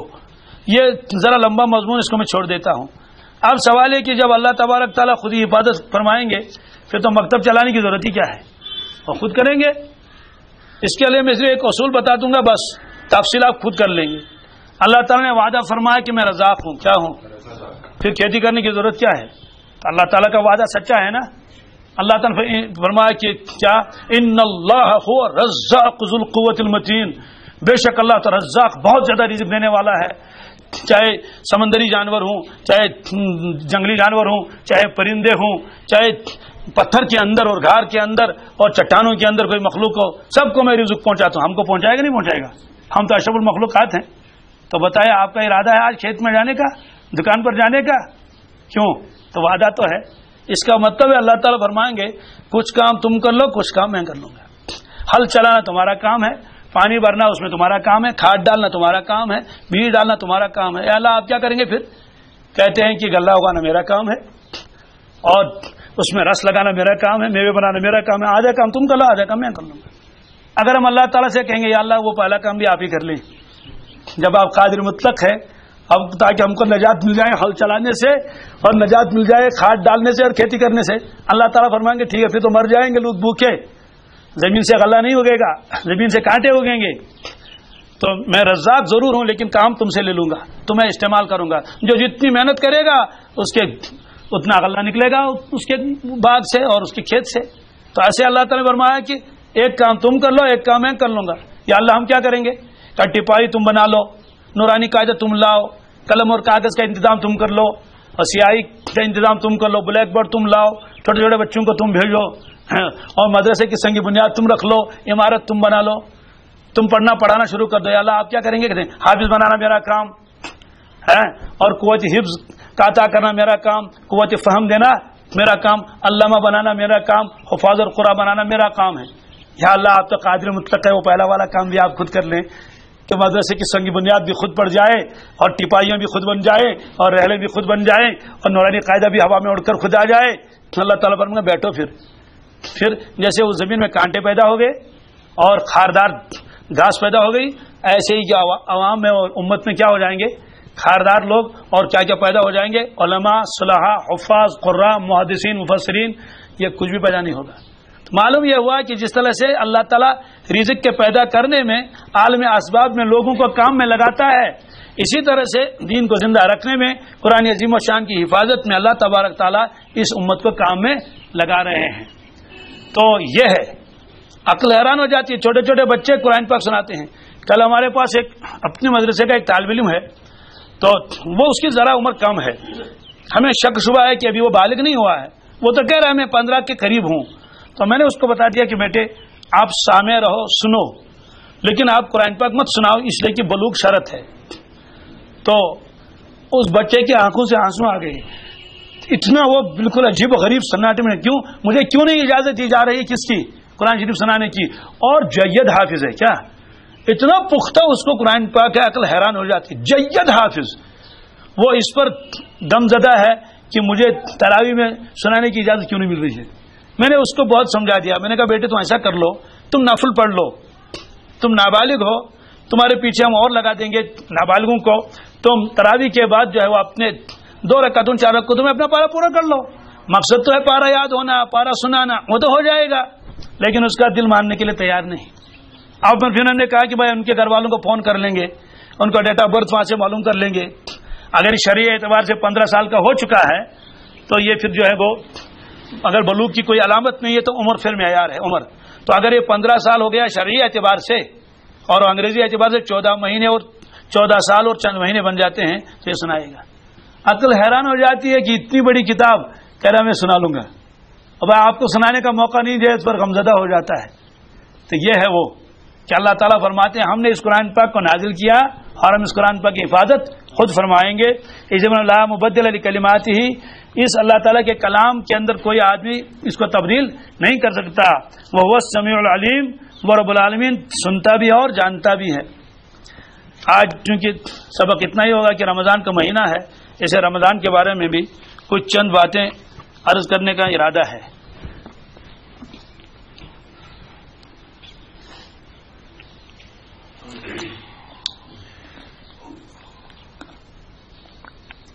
سہان منو کاشر پٹھی ماہ رمضان آو کیا ہو فرمو رسول پاک صلی اللہ علیہ وسلم ہو اگر میانس امتس پتہ لگی ماہ رمضان کیا تیلے میان امت کر تمنا کہ پور وری گوس روزن کیا ماہ رمضان معلوم سپدو کہ اس معلوم کیا ماہ رمضان کیا یہ فرمو رسول پاک صلی اللہ علیہ وسلم آج شام سے تراویح پڑھ یقینی رات شک شبہ نیرا ژندر کہ نی اور رمضان کا شروع انشاءاللہ غروب آفتاب پہ اد یا 29 دہ آسن یا 30 دہ آسن ماہ مبارک خاطر دعا منگان رسول اللہ صلی اللہ علیہ وسلم اللہم بارک لنا فی رجب و شعبان و بلغنا رمضان انتظار اس آسن ماہ مبارک عارفینو چھ لیکھمت کہ اولیاء کرامن ات کٹ انتظار روزان ماہ مبارک تاز تم تم انوارات برکات وچن ات صاحب صبن انتظار روزان عوام دپان ون اگر پتہ پہن گھے بی راتس کھنڈس تاکہ اگستس مز یہ دو آسن لکٹے تھی ہمارا تو معاملہ نہیں ہے ام کو زیادہ انتظار روزان ارواہن کمن برزخس مز یمس پرس نمبر آو مغفر تو سہ گو اپور لنگت یمس ون نش تمس انتظار بیچ پریت دہ افطار وز اللہ تعالیٰ مغفرت کران یم عذابس من گرفتار آسان تمن کڑان عذاب من یہ تر نس یہ دنیا من فکر کی ادھے کٹ جہنمک درواز بند کرنے کرو بند یاز لکٹ کت ما جنتک درواز تروک یل رحمت گھن نازل اللہ اکبر بیچ اعمالن ہند ثواب بڑھاون اللہ تعالیٰ کوتا دگن ترگن کی فرموک نفلس مزور ملان فرض کمش یہ تر نا فکر کی نفلس مل موجود فرض ساس بری نفل ہیکن اکس فرضس مقابل کرت یوت اور فرضس کوتا ملان 70 گنا زیادہ کوتا یہ صرف نماز میں یوت کی پریت کن عمل عام حالتن من اگر درود شریف پڑھ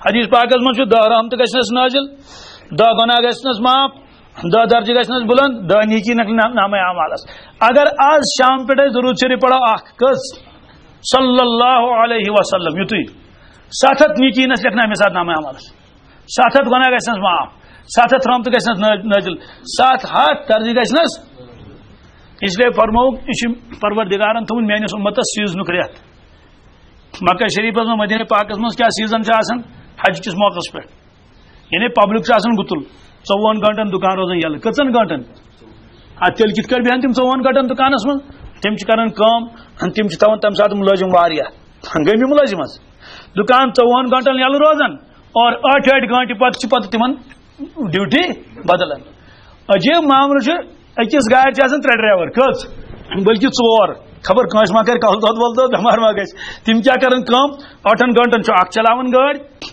سہ پتہ آسان تھی ون اڑس منزے بہت یور واتان گۄڈٕ نفر سہ ییٚلہِ گاڑی منٛز بیٚہہِ ادٕ چھِ أمِس اجازت ژٕ یہِ واپس 24 گھنٹن چھ گاڑی آسان کیا سۄ ما تھکہِ تٔمِس چھُ پیٹرولٕے یوت تراوُن 24 گھنٹن کیٛازِ آز چھُ سیٖزن یہ تمن 2 رٮ۪تن 2 رٮ۪تن تیوٗت کماون یوٗت تمن ؤرِیس چھنہٕ تمن تیٖژ آمدنی آسان کینٛہہ سیٖزن آسان گلاس سیٖزن ٲر سیٖزن چھُنہٕ حظ تھل کرنُک سیٖزن دانہِ لوننُک سیٖزن آسان منڈی ہُنٛد سیٖزن اِتھے کٲٹھۍ چھُ اللہ تعالیٰ ہن تھوٚومُت یہِ یتھ اُمتس خٲطرٕ کمیُک سیٖزن کماونُک سیٖزن ٲخرت بناونُک سیٖزن توے فرمو أکِس روایتس منٛز نبی کریم صلی اللہ علیہ وسلم فرموک رجب شہری و شعبان شہر اللہ و رمضان شہر امتی رجب گو میون رٮ۪تھ توے کوٚرُکھ معراج شعبان گو رب سُنٛد رٮ۪تھ توے آیہِ شبِ برات فرموک ماہ رمضان چھُ کمیُک رٮ۪تھ امت میانہِ امتُک رٮ۪تھ امیُک معنی گوٚو وۄنۍ ہٲیِو تُہۍ تہِ کیٛاہ چھُو کَرُن گویا امتس دِ ترغیب تُہۍ ہٲیِو بیٚیہِ فرموک ہٲیِو پروردگارس پنٕنۍ نیکی یتھ رٮ۪تس منٛز یعنی امیُک معنی گوٚو ییٚلہِ انسان کرِ تہٕ تیٚلے ہاے اور نبی کریم صلی اللہ علیہ وسلم ٲسۍ ماہ مبارکس منٛز باقٕے معموٗلات یعنی تتھ منٛز واریاہن حدس تانۍ کران یہ سا یہ کمی کران مگر زیادٕ پہن یتھ منٛز کران پتہٕ اضافہٕ کتھ منٛز اعمالن منٛز یہ وجہ کہ 10 دۄہن ٲسۍ اعتکاف تہِ کران رسول پاک صلی اللہ علیہ وسلم مستقل ییٖتٮ۪ن ؤرین مدینہ طیبس منٛز ٲسۍ 10 دۄہن کُنہِ اکہِ ؤری کوٚرُکھ 20 دۄہن تہِ اعتکاف مستقل عمل اس لیے چھِ کوٗشِش کرٕنۍ کہ سون وقت گوٚژھ نہٕ ضایع گژھُن کینٛہہ ماہ رمضان یی بھی مگر أسۍ آسوا کِنہٕ نہ آسو پرُس تہِ آو ماہ رمضان واریاہ لُکھ ٲسۍ اللہ تعالیٰ بچٲوِن أڑۍ ٲسۍ دوٗلۍ کھٮ۪وان أڑۍ ٲسۍ روزدر گوٚو ماہ رمضان اس لیے فرمو نبی کریم صلی اللہ علیہ وسلم أمِس 4 چیٖز اللہ تعالیٰ عطا کٔرۍ تٔمِس کٔرٕن 2 کائناتن ہٕنٛز دولت عطا کیا ذکر کرنے والی زبان ذکر کرنے والی شکر کرنے والا دل مشقت برداشت کرنے والا بدن اور صالح بیوی تو مشقت برداشت کرنے والا بدن کیا گو دنیا من پرت کانٛہہ مشقت برداشت کران نیند کرن وول ڈوٗنۍ چھانن وول باٹہِ ٹھلن وول زمینداری کرن وول دفترس من گژھن وول دکانداری کرن وول یہ سا یم ساری چھ مشقت برداشت کرن مگر یہ مشقت چھ مراد کیا یہ امور فانین پہ مشقت مثلا ایک شخصن کر وریا زمینداری ون دس اچھا یہ کیا وونت ے دپن الحمدللہ ال تہ راے وانگن تہ راے ٹماٹر تہ راے ہاک تہ راو گنڈ تہ راے بیٚیہِ درٛاے یہ باقی باقی سبزی تمہ من کیا موجود دپن نا سہ مکلیو سورُے سہ مکلیو امیک معنی کیا گو ؤریس کر محنت 3 ریتھ سہ مکلیمٕژ یہ ہے دنیا کی محنت دنیا ہم سے بہت کچھ لیتا ہے دیتا ہے بہت تھوڑا سنا واریاہ کم دیون سال بھر کی محنت اور 2-3 مہینے کی سبزی اور تو کچھ بھی نہیں یا 6 رٮ۪تن ہٕنٛز نوکری اکھ شخص کران تورٕ اونُن تنخواہ تہٕ سُہ لوگ یٔڑ گرس بچت کیا کہین کس تان ٹٲنٛگۍ جی پی فنڈ تم تہ دنس تور دپنس رٹ حظ مےٚ مکلیو قصے وۄنۍ تُلۍ زِنہٕ اَسہِ یہ سا ییٚتہِ مکلیو قصے اَسہِ سۭتۍ تو دنیاہُک حال چھ یِہے بہت محنت کرنی پڑتی ہے اور نفع اس کا بہت تھوڑا ہے آخرت تک معاملہ چھ امیک بالکل برعکس اس کا الٹا کیا تھوڑی محنت اور ثواب بہت زیادہ اب دیکھ لیں آپ نے 1 گھنٹے آپ نے کھیت میں کام کر لیا اب فصل بن بھی سکتا ہے نہیں بھی بن سکتا ہے 1 گھنٹے آپ نے تلاوت کر لی یہ ضائع ہو جائے گی اس لیے فرماتے ہیں عبادت کی مشقت تھوڑی دیر کے لیے اور اس کا ثواب ہمیشہ کے لیے تھوڑی دیر کی مشقت ہے ثواب ہمیشہ کے لیے گناہ کا مزہ تھوڑی دیر کے لیے اور اس کا عذاب اور سزا ہمیشہ کے لیے اس لیے بندے مومن کا آسن کیا جفا کش محنت کرنے والا اعمال کے اوپر تو منافقین تمن متعلق فرمو قرآن پاکن گوڑ تم نماز پڑھنے یل پڑھن تیل پڑھن کیا ہارے دل سے وَإِذَا قَامُوا إِلَى الصَّلَاةِ قَامُوا كُسَالَىٰ اس لیے ایمان وول گژھِ بڑٕ تازگی سان واتُن ہاں بدنی تھکاوٹ ہے ایمان والس ٲسِتھ یہ چھُنہٕ اتھ منٛز مراد امہِ باوجوٗد آو نماز پڑھن اس لیے اکھ روزو روز انشاءاللہ تراویح پڑھو برابر 2 چیزن منٛز کرو احتیاط اکھ سحرس منٛز بیٚیہِ افطارس منٛز صبح صادق ییٚلہِ گوٚو تمہِ پتہٕ ہیٚکو نہٕ کھٮ۪تھ کِہیٖنۍ روایتن منٛز چھُ آمُت بانگ پٔرِتھ کھیٚیِو مگر گۄڈنِچ بانگ حضرت بلال حبشی رضی اللہ تعالیٰ گۄڈنِچ بانگ پڑھن فرمو کھیٚیِو رُکِو نہٕ کینٛہہ تہِ دوٚیِم بانگ ٲسۍ پڑھان حضرت عبداللہ ابن مختوم رضی اللہ تعالیٰ عنہ امہِ پتہٕ ہیٚکو نہٕ کھٮ۪تھ کِہیٖنۍ صبح صادقٕچ پابندی لگو پانے پروردگارن فرمون اوتان ہیٚکِو کھٮ۪تھ امہِ پتہٕ نہٕ کِہیٖنۍ اس لیے بڑ کوشش کرو افطار کرو نہٕ قبل از وقت کینٛہہ ہاں جلدی کرو جلدی گوٚو آفتاب لوس وۄنۍ کرو افطار یہودی ٲسۍ ژیٖرۍ کران مگر وٕنہِ آسن 5 منٹ آفتاب لوسنس اگر تمہ سات کانٛہہ افطار کرِ أمۍ کوٚر قبل از وقت اور قرآن پاکن فرمووُن کہ ثم اتموا الصیام الی اللیل پنُن روزٕ کٔرِو مکمل رات یِنس تانۍ کوٚتانۍ اور اگر وٕنہِ 5 منٹ آسن آفتاب آسہِ وٕنہِ آخرس لوسنے امیُک معنی گوٚو رات آیہِ نہٕ وٕنہِ کینٛہہ ترٛیٚیِم چیٖز گوٚو تراویح پڑھو بڑا شوق ذوق سان یہ نہٕ کہ ہے وۄنۍ چھِ تراویح پڑھٕنۍ ہے وۄنۍ تھٔکۍمٕتۍ چھِ وۄنۍ اگر کمٕے پہن آسہِ نہ مکمل تراویح عبادتُک رٮ۪تھ مکہ شریفس منٛز مدینہ طیبہس منٛز گۄڈنِکٮ۪ن 20 دۄہن چھِ 29 رکٲژ پڑھان تِم کٔژ ٲخری 10 دۄہن چھِ 39 رکٲژ پڑھان کٔژ آ بالکل 100% 39 رکٲژ کِتھ کٲٹھۍ تِم پڑھان گۄڈٕ پڑھان خۄفتن چھِ 4 رکٲژ پتہٕ پڑھان سنت 2 رکٲژ پتہٕ چھِ پڑھان تراویح 20 رکٲژ کٔژ تمہِ پتہٕ دِوان چھُٹی جاؤ کیا کرنا ہے ہاں گٔژھِو تُہۍ کیٛاہ چھُ کرُن وۄنۍ کٔرِو سا تُہۍ تازٕ وضوٗ ناشتہ وغیرہ ییٚمِس کینٛہہ کرُن آسہِ تھکا وکھا امہِ پتہٕ چھِ گژھان بیٛاکھ جماعت کھڑا رات کے 1 بجے کتنی حسب موسم اس میں آگے پیچھے بھی ہوتا ہے 1 بجے پھر جماعت کھڑی ہو جاتی ہے تتھ منٛز چھِ 10 رکٲژ تِم پڑھان کٔژ 10 رکٲژ پڑھان مگر قرات کران بڑا آہستہٕ رکوع سجدٕ کران واریاہ زیوٗٹھ رکوع زیٖٹھ سجدٕ کران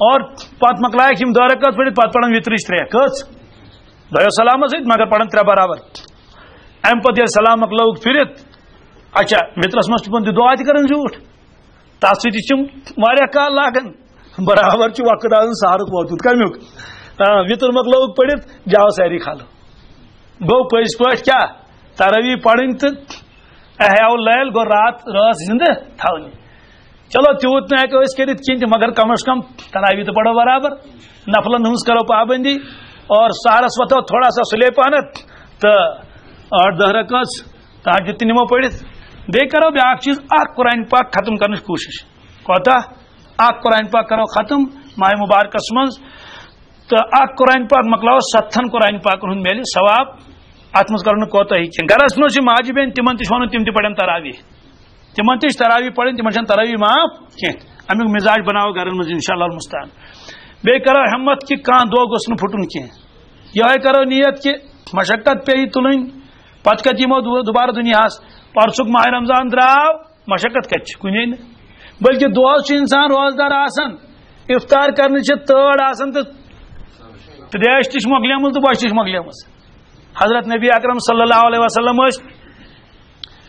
دعا پڑھن یل تم افطار کرہن سو دعا سارنی یاد اللہم لک صمت وبک آمنت وعلیک توکلت وعلی رزقک افطرت مگر افطار کرنے پتہ بیاکھ دعا پڑھن سہ عجیب دعا ذهب الظمأ وابتلت العروق وثبت الاجر ان شاء اللہ تعالی امیک معنی کیا گو ذهب الظمأ تریش پھٹ تریش ژج تریش گئی ختم ذهب الظمأ وابتلت العروق رگن پھر شہجار رگن پھر شہجار پھر رگن وثبت الاجر ان شاء اللہ ثواب پہ میول اتی پرسنگ رگن کیا پھر شہجار اور تریش ژج مکلیو قصہ گو امیک معنی گو تریش چنچی یوت تڑ تھکاوٹ ساری دور گژھان بیچ انسان پن پان تھکاون دنیائی امورن پہ کرکٹ ولس کوتا کھاک گژھان پروردگار یل بال پتہ لاڑان دلگن کتیا چھس لگان فٹ بال ولس کوتا کار گژھان بچٲرس اوہ اوہ ہُہ زنگہ من دِوان بال کڑِتھ ہور کڑان یور کڑان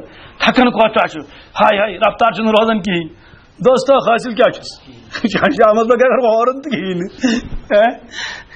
یم گئی امور فانی کیا لاو لائیو یہ جس کالس کھڑا روز یہ سا یہ کت مز تراوی مز اور دوستو انشاءاللہ المستعان پگہ تھیس اللہ تعالیٰ عرشی کی سایس تل روزدرن یہ آلو کرنے خصوصی سان ملکنی ون ہے ملکو روزدرن چانو گۄڈنیتھ آبِ کوثر کیا تمن چانائن گۄڈٕ آبِ کوثر پروردگارا کیاز ام موجوب یمن بچس نہ یسان زیادس کالس گژھِ یم تریش کریں کینٛہہ یمن جنگ تریش اور حدیث پاکس من کیا یم اکہ لٹ تریش چے لا یزمو بعدہ ابدا ابدا ابدا تریش لگس نزا دول کھاون اس زیو درامس نبر کیا سے درامس انز خون چھن پڑا زیو درامس نبر تم آسن دپن اس کیا کرتو اس دیتو تریش اس دیتو تمن دپن تو چھو چمس تریش تو چھو تو ہوٹل میں تو تریش کیا تو چائے تے چون جاؤ تو یوں دین کہین تت کوتا پچھتا انسان ہائے افسوس کی بات تویس کاشر ون دپن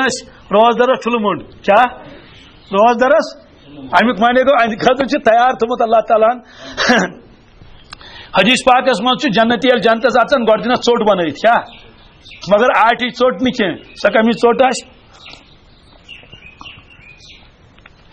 زمینس من اللہ تعالیٰ جوہر اکھ تھومت تمے سۭتۍ یہ سا یہ الگ الگ قسمک پھل نیران چھنا نیران تمے من رس کھسان چاشنی کیا گژھان زمینک جوہر کوتا میوٹھ آسہِ سُے جوہر کڑ اللہ تبارک تعالیٰ الگ سیاخ تو کن نا سہ تگ کڑن تمس پرانہ زمانہ ون کنس ہے یہ پیٹرول اندر کن سہ مانیہ ہے کیا ونان پتہ دپو سون تو چین سہ کت مانہ اتھے کٹ آج دپو کنس ات جوہر سہ کڑ خدا صاحب نبر خبر واریاہ دپ انت کیا گو مگر یہ فرمو رسول پاک سمو جوہر کڑا نبر تر بنائن ژوٚٹ کیا بنائن یہ دن جنتیس گۄڈٕ کھٮ۪نہٕ خٲطرٕ مگر سین روز کیا چی سیون کیا انس گاڑ ہند کرن ماز کیا گاڑی ہند مگر سمندری گاڑ نہ کی سہ اللہ تعالیٰ بنومت توڑے کس تان گاڑ تہد کرن ماز نرم کوتا ژاپن مشقت چھ کہین ات ژۄچہِ منٛز کوتاہ مزٕ یی تٔمِس کائناتس منٛز یم نعمتہٕ آز تانۍ آسہٕ تِمن ہُنٛد مزٕ آسہِ اتھ منٛز یوٗتاہ اکرام احترام چھُ کٔمِس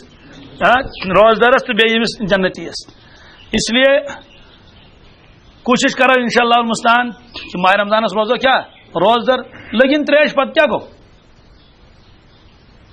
پرس اللہ تعالیٰ بچین یمس پرس کان دو پھٹ اگر سہ ومر تہ روزدر روز فضیلت ہیکس نہ یت کی اس لیے اس کو اراد انشاءاللہ اعمال تہ کرو وقت کرو ضائع کی ہوت مان پیج پہ 15 منٹ ہوتن ہے گاڑی دون پہر پت پت نظر ٹائم پاس کرن ایک ون ایک دپن کوٹ وچن 3 فلم ماہ رمضانس مزہ گوئی کیا دپن نا چھ بجنے وہاں چھس بہ کران ٹائم پاس بہ چھس فلما وچھان تمن متعلق فرمو رسول پاک صلی اللہ علیہ وسلم وکم من صائم لیس له من صیامه الا جوع وارے روزدار آسن تم روزن روزدار مگر بش ورٲیی آسن دین تمن حاصلہ تم گئی یمے وکم من قائم لیس له من قیامه الا السحر واریا شب بیدار آسن ون درا میلک بی نا کہین کیازِ تمو آس نہٕ خۄدا سٕنٛدِ رضا خٲطرٕ کوٚرمُت کِہیٖنۍ تہٕ سیوٚدُے کتھا یہِ اوس دۄہس فِلمہٕ وٕچھان تہٕ أمِس کیٛاہ میلہِ اَتہِ لعلکم تتقوٗن گژھِ نہٕ حٲصِل لعلکم تتقوٗن گژھِ تیٚلہِ حٲصِل ییٚلہِ اِنسان پنُن پان گۄناہو نِش بچایہِ اسلیے کُنُے گژھو نہٕ تھکاوٹ آسہِ گرِ بیہمو آرام کرو تلاوت کرو اور خوب کثرت سان کرو اللہ اللہ اللہ اللہ اکھ پہر تہِ کرو نہٕ ضایع کینٛہہ امیِکۍ اثرات روزن پوٗرٕ ؤرۍیَس بیٚیہِ چھُ کُنہِ ساتہٕ پروردگار سٕنٛز شان ماہِ مبارک سۭتۍ چھُ پتہٕ زندگی بدلان یم چیز انسانس مشکل باسان ہے بہ کت ہیک وۄنۍ کٔرِتھ پتہٕ ہُہ مشکل میون یوٗت دیندار ہیٚکہِ نہٕ بٔنِتھ کینٛہہ تھوڑا بہت بنہٕ مگر ماہِ رمضان پتہٕ چھُ تٔمِس اللہ تعالیٰ تیُتھ توفیق کران عطا تِژھ قوت چھِ تٔمِس یِوان تٔمِس چھُ باسان سارے مشکل کامہِ سہل تہٕ آسان یہ چھُ ماہِ مبارکس برکت تھٲومٕژ اللہ تبارک تعالیٰ ہن اس لیے ماہِ مبارکس کرو انشاء اللہ قدر یُس ماہِ مبارکس قدر کرِ تہٕ تٔمِس کری پروردگار قدر پتہٕ چھِ اتھ منٛز یِوان تہِ شبِ قدر اور یِمن فرصت آسہِ کینٛہہ زیادٕ آوریر آسٮ۪کھ نہٕ کِہیٖنۍ تم کرن جوانی منزے اراد انشاءاللہ اعتکاف کرو کن تہِ جایہِ ییٚتٮ۪ن خۄش گژھِ تتٮ۪ن اعتکاف کرو پتہٕ کرو 24 گٲنٛٹن بناوو ٹایم ٹیبل بلکہ اوس أکِس جایہِ بیان کران ییٚمہِ برونٛٹھ مےٚ ووٚن تِمن دوٚپمکھ ٹایم ٹیبل بنٲیِو کیٛاہ بنٲیِو بالکل أسۍ دۄہس منٛز کیٛاہ تراوی پڑو ییٚتہِ پٮ۪ٹھ یوٚتانیتھ تمہِ پتہٕ کرٕ بہٕ فلٲنۍ کٲم تمہِ پتہٕ گٔے ییٖتِس کالس شۄنگُن تمہِ پتہٕ واتہٕ بہٕ فلٲنۍ وقتہٕ سحر کھٮ۪مو فجر نٮ۪ماز پڑو تمہِ پتہٕ شۄنگو ییٖتٮ۪ن گٲنٛٹن تو برابر پڑ ٹائم ٹیبل ییٖژ تلاوت کر وتہِ وتہِ آس ضروٗر شریٖف پران وتہِ وتہِ آس استغفار پران نم کامہِ ٹائم ٹیبل بناونہٕ سۭتۍ چھُ انسانس پتہٕ تمِچ فکر روزان ییٚلہِ فکر روٗز انشاءاللہ بیٚیہِ کرو پتہٕ یہِ ذہنس منٛز کہِ 12 رٮ۪تن چھِنہٕ أسۍ ہٮ۪کان ییٖژ عبادت کٔرِتھ کتہِ چھِ ہٮ۪کان 1 رٮ۪تھ چھِ گژھان أتھۍ سۭتۍ منٛزٕ نٮ۪ماز چھُٹان منٛزٕ فجر تہِ چھُٹان منٛزٕ کیٛاتھانۍ تہِ اسلیے یِم چھِ کٔژتانۍ دۄہ اتھ منٛز اگر کرو ہٮ۪مت کہِ پٔتمِس ؤرۍیَس منٛز یۄس کوتٲہی گٔے سۄ گژھِ سٲرٕے کوتٲہی دوٗر کتھ منٛز یتھ منٛز بیٚیہِ چھُ کوٗشِش کرٕنۍ وۄنۍ گوٚو کیٛاہ کرو اُمت چھنہٕ تیار تہِ کِہیٖنۍ برونٛٹھ ٲسۍ نہٕ حٲفظ کِہیٖنۍ سٲری ٲسۍ پران مجبوٗری موٗجوٗب علم ترا آز اگر حٲفظ آسہِ گام وٲلۍ دپان أسۍ چھِنہٕ تیارٕے امہِ خٲطرٕ استغفر اللہ یہِ چھِ سٮ۪ٹھاہ یہِ حظ یہِ خطرناک کتھ کہِ حافظ کلام اللہ آسہِ میسر پتہٕ دپنس لُکھ ہے أسۍ چھِ تھکان أسۍ پڑوے نہٕ اللہ تعالیٰ بچٲیِن ہسپتالس منٛز کۭتِس کالس پیوان کھڑا پتہٕ روزُن نہ مولا طارق جمیل صاحب فرماون مسجد تو بنائی 500 آدمیوں کے لیے اس میں تو 10-15 آدمی نماز پڑھتے ہیں باقی ساری جگہ خالی ہے اسپتال تو بنایا 50 آدمی کے لیے اس میں تو 600-700 آدمی آ گئے ہیں اور جیل بنایا 30 آدمی کے لیے کسی نہ کسی بہانے جیل میں بھی تو 700-800 آدمی ہیں گویا اللہ تعالیٰ بچے خدا فرماون کہ میری مسجدوں کو تم نے خالی کر دیا میں جیل بھر دوں گا اور بھر دوں گا کس کو ہسپتالوں میں تو وہاں اتنی مشقت آدمی اٹھاتا ہے اور یہاں 10 منٹ اٹھانے کے لیے حالانکہ علم ترا والی تراوی اور قرآن پاک والی تراوی میں شاید میرے خیال میں 10 منٹ سے زیادہ فرق 10-12 منٹ اور گنجائش ہے فرق کی ہم تنیرن تمے ساتھ نوم تنیرن تمے ساتھ اس لیے کوشش کریں اگر گنجائش قرآن پاک اس طرح یہ آسی کر کوشش بوزاو قرآن پاک پڑھن تیت کٹ سنت چت کٹ بوزن تہ سنت اور یہ تراوی ضروری تیوتا ضروری قرآن پاک ختم کرن بہرحال قرآن پاک ریت یہ شہر رمضان الذی انزل فی القرآن مسئلہ مسائل جو تقریباً معلوم رات تہ حضرت مفتی صاحب دامت برکاتہم تم اخبارس مجھ تم مسئلہ مسائل واریاہ لکھمت سہ بھی اکہ لٹ پڑھن گہرائی سان تر مجھ تمو لیکھمت کہ انجیکشن اگر کرو تم سی پھٹ روز کہین کہہ اگر یہ تم سی پھٹ روز کہین ٹوتھ برش اگر کرو تم سی روز مکرو گھن ہاں خالی برش اگر کر پیسٹ ورٲے تتھ آسہ مزٕ وزٕ کہین کیازِ اڑین اڑمن مز گوٚمُت سُہ آز سُہ ژۄچہِ پھٔلۍ وۄچہِ پھٔلۍ تِم چھِنہٕ مسواک سۭتۍ نیران کینٛہہ تمیُک چھُ اجازت یِتھے کٔٹھۍ چھِ واریاہ مسلہٕ لیکھمٕتۍ حضرت مفتی صٲبو تتھ منٛز تتھ دِمو بیٚیہِ اکہِ لٹہِ نظر رات کِس پیپرس تہٕ تتھ منٛز چھِ مسٲیل تہِ لیکھمٕتۍ تِمو واریاہ تہٕ تِم کرو اکہِ لٹہِ بیٚیہِ مستحضر یِتھے کٔٹھۍ چھُ اعتکاف واریاہ لُکھ چھِ اعتکاف کران مگر تِمن چھُ آسان گۄڈنِکۍ دۄہٕے اعتکاف پھُٹمُت کمہِ دۄہ مثلاً سُہ چھُ یِوان سُہ چھُ کران کٲم حمامس منٛز کھٮ۪وان بتہٕ سُہ چھُ دپان حمام تہِ گوٚو مٔشیٖدٕے دیٖن چھُنہٕ یوٗت تنگ حالانکہ یہ گژھِ زانُن کیا حمام چھُ خارجی مسجد کیا سانہِ پرانہِ زمان واریاہ کال برونٛٹھ سانہِ اکھا پروردگار کرن مغفرت سُہ گُزریو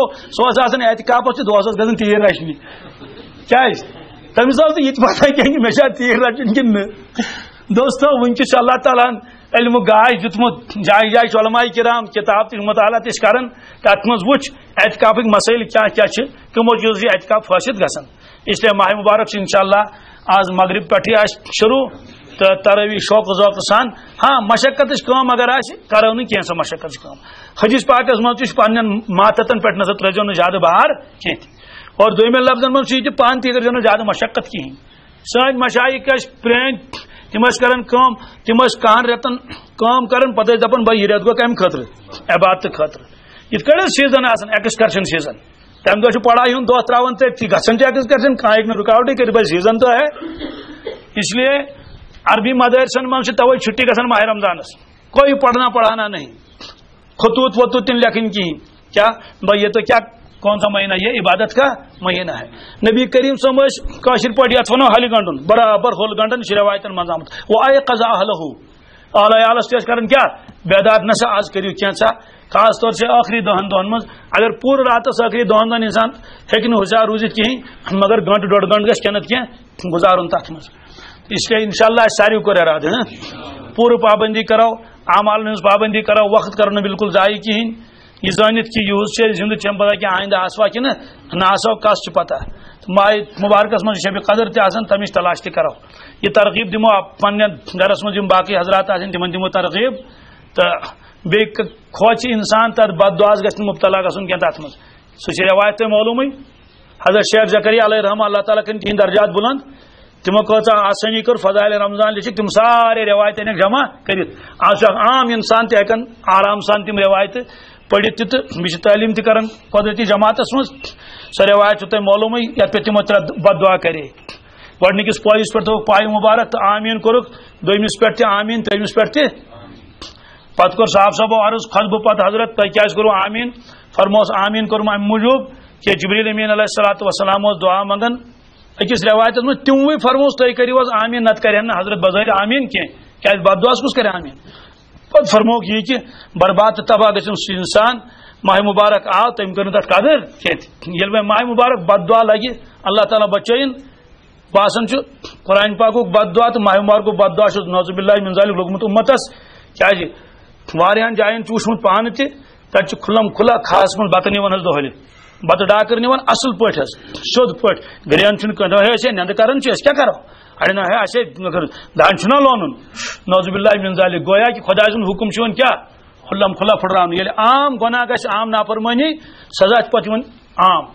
کتابن من لیکھت اگر کنس اجازت تہ شریعتن دتمت مثلا دود چاناون واجن خاتون یا یمس خاتون اجازت روزدر نہ روزنک تمس چھ لیکھمت سا گژھِ ژوٗرِ ژوٗرِ کھیوٚن کیا تاکہ پتہ گژھِ نہٕ لگٕنۍ کٲنٛسے کہ یہ کھٮ۪وان یہ تو وۄنۍ ییٚلہِ کھُلم کھُلٕے کھٮ۪ن تو دوٚیِم دعا کوٚرُکھ ییٚمِس برونٛٹھ کَنۍ رسول اکرم صلی اللہ علیہ وسلم نائے مبارک ہی ہے اور تم پوٚر نہٕ درود شریف کینٛہہ ترٛیٚیِم فرمووُکھ ییٚمِس مول تہٕ موج بُڈٕ آسہِ یا دۄیو منٛز اکھ پتہٕ کٔرٕن تٔمۍ تٔمِس خدمت کینٛہہ تہِ تو اس لیے یہ وچن کہ خدا تعالیٰ بچائن ماہ مبارک کو بد دعا گوس لگن کی اللہ تبارک تعالیٰ دین ونت بز عمل کرنے توفیق ربنا تقبل منا انك انت السميع العليم اللهم صل على سيدنا محمد وعلى ال سيدنا محمد وبارك وسلم عليهم اللهم احسن عاقبتنا في الامور كلها واجرنا من خزي الدنيا وعذاب الاخره ربنا آتنا في الدنيا حسنه وفي الاخره حسنه وقنا عذاب النار یا اللہ پاک پروردگار مبارک تو مقدس برکت وول ریت پکن یا اللہ ادیش قدر کرنے توفیق یا اللہ یت رحمت اتن برساون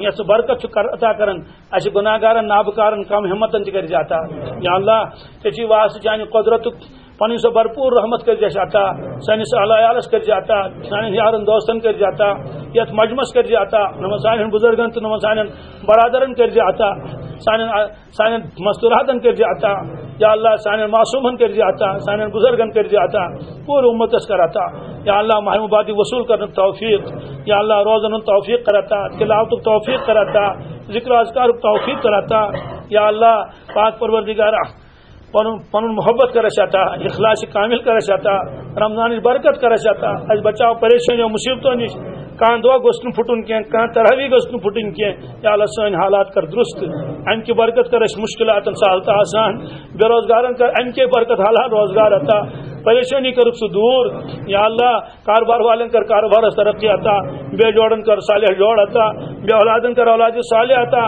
صاحب اولادن کر حفاظت روچ یا اللہ نظر عنایت نظر کرم کر نصیب ماہ مبارک سن وول پاک پروردگارہ بلکہ عالم کس اکس حصس مز آو ماہ مبارک ونکس چلان تھی ماہ مبارک امس کارو برکت کر ستا یا اللہ صحت و عافیت تہ کر ستا واریاہ لوگ دعا خاطر ون تمن کر حل مشکل مسجد کرک ثہ آباد فتنہ فساد نش بچاؤ مساجد ماہ مبارکس من تہ لڑائی جھگڑے گژھان خدایا تمہ نش بچاؤ یا اللہ قرآن پاک کر زندہ پنہ فضل کرم سۭتۍ کم مشید مت روزتن خالی یہ چون پاک کلام یہ بوزن اللہ ساری دعا کر قبول متفیل بوسالت رسول مقبول صلی اللہ علیہ وسلم سبحان ربک رب العزت عما یصفون وسلام علی المرسلین والحمد للہ رب العالمین.